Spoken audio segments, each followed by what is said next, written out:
بسم اللہ الرحمن الرحیم۔ محترم ناظرین السلام علیکم۔ آپ دیکھ رہے ہیں اس وقت واقعہ کربلا قسط نمبر 2۔ موضوع یزید پلید کی تخت نشینی اور قیامت کے سامان۔ ہجرت کا 60واں سال اور رجب کا مہینہ کچھ ایسا دل دکھانے والا سامان اپنے ساتھ لایا جس کا نظارہ اسلام میں دنیا کی آنکھوں کو ناچار اس طرف کھینچتا ہے۔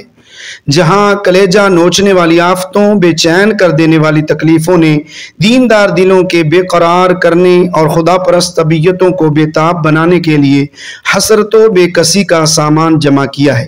یزید پلید کا تخت سلطنت کو اپنے ناپاک قدم سے گندہ کرنا ان ناقابل برداشت مصیبتوں کی تمہید ہے جن کو بیان کرتے کلیجہ منہ کو آتا اور دل ایک معمولی بے قراری کے ساتھ پہلو میں پھڑک جاتا ہے۔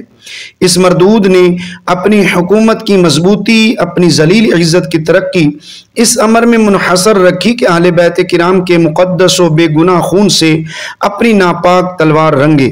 اس جہنمی کی نیت بدلتے ہی زمانے کی ہوا نے پلٹے کھائے اور زہریلے جھونکے آئے کہ جاویداں بہاروں کے پاک گریباں بے خزاں پھولوں نو شگفتہ گلوں کے غم میں چاک ہوئے۔ مصطفیٰ صلی اللہ تعالیٰ علیہ وسلم کی ہری بھری لہلہاتی پھلواڑی کے سہانے نازک پھول مرجھا مرجھا کر ترازے دامنے خاک ہوئے۔ امام حسن رضی اللہ تعالیٰ عنہ کی شہادت اور بھائی کو نصیحت۔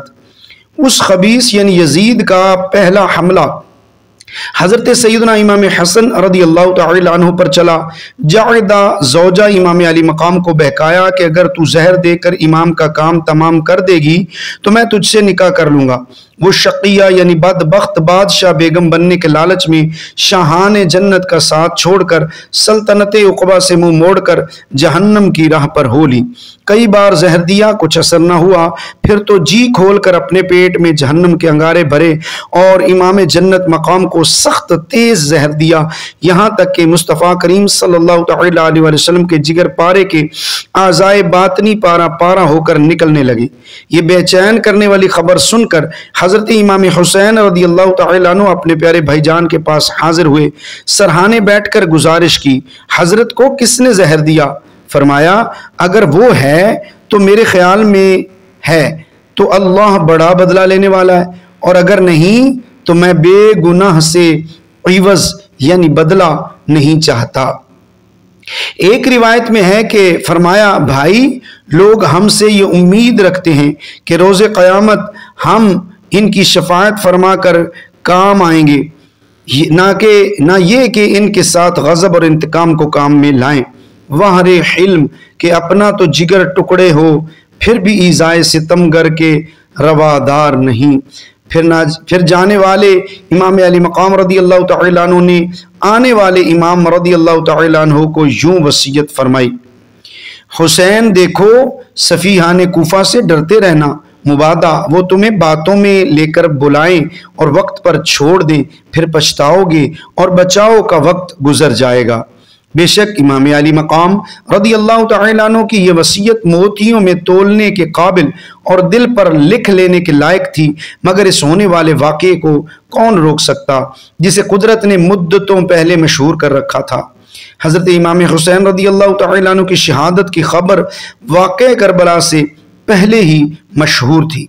حضور سرور عالم صلی اللہ تعالیٰ علیہ وسلم کی بعثت شریفہ سے 300 برس پہلے یہ شعر ایک پتھر پر لکھا ملا، اترجو امت قتلت حسینا شفاعت جدہ یوم الحساب۔ کیا حسین کے قاتل یہ بھی امید رکھتے ہیں کہ روز قیامت اس کے نانا جان محمد مصطفیٰ صلی اللہ تعالیٰ علیہ وسلم ان کی شفاعت فرمائیں گے؟ یہی شعر عرض روم کے ایک گرجا میں لکھا پایا گیا اور لکھنے والا معلوم نہ ہوا۔ کئی حدیثوں میں ہے کہ حضور سرور عالم صلی اللہ تعالیٰ علیہ وسلم ام المؤمنین حضرت ام سلمہ رضی اللہ تعالیٰ عنہ کے کاشانہ میں تشریف فرما تھے۔ ایک فرشتہ کہ پہلے کبھی حاضر نہ ہوا تھا اللہ تبارک و تعالیٰ سے حاضری کی اجازت لے کر آستان بوس ہوا۔ حضور پر نور صلی اللہ تعالیٰ علیہ وسلم نے ام المؤمنین رضی اللہ تعالیٰ عنہ سے ارشاد فرمایا، دروازے کی نگہبانی رکھو،